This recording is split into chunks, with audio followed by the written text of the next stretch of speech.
જો બેટા એક સરસ મજાનો પ્રશ્ન તમારા માટે આવી ગયો છે. શું કહે છે આ પ્રશ્નની રકમ કે 495 માં 4 ની સ્થાન કિંમત અને સ્થૂળ કિંમતનો તફાવત કેટલો થાય?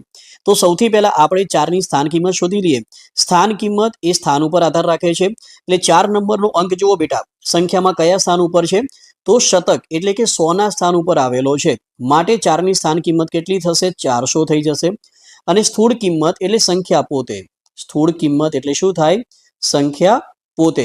એનું બીજું નામ છે દાર્શનિક કિંમત તરીકે પણ એને ઓળખી શકાય. સ્થૂળ કિંમતને દાર્શનિક કિંમત તરીકે અથવા તો જાતીય કિંમત તરીકે પણ ઓળખવામાં આવે છે. આ બધાનો અર્થ થાય સંખ્યા અથવા તો અંક પોતે જ બેટા. શું થશે એનો અર્થ? સંખ્યા અથવા તો અંક પોતે જ. તો 495 માં 4 ચાહે કોઈ પણ સ્થાન ઉપર રહેલો હોય એની જે સ્થૂળ કિંમત છે એ કેટલી રહેશે? 4 ની 4 જ રહેવાની. સ્થાન કિંમત 400 અને સ્થૂળ કિંમત 4, આ બંનેનો તફાવત એટલે બાદબાકી કરીએ તો 400 માંથી 4 માઇનસ કરીએ બેટા, એટલે આપણા પ્રશ્નનો જવાબ થશે 396. તો પ્રશ્નનો રાઈટ આન્સર થાય ઓપ્શન ડી. જો તમને આ પ્રશ્નમાં ખબર પડી ગઈ હોય તો તમારા માટે એક સવાલ આપી દઉં છું. દરેક વિદ્યાર્થી આનો જવાબ મને કોમેન્ટમાં આપશે.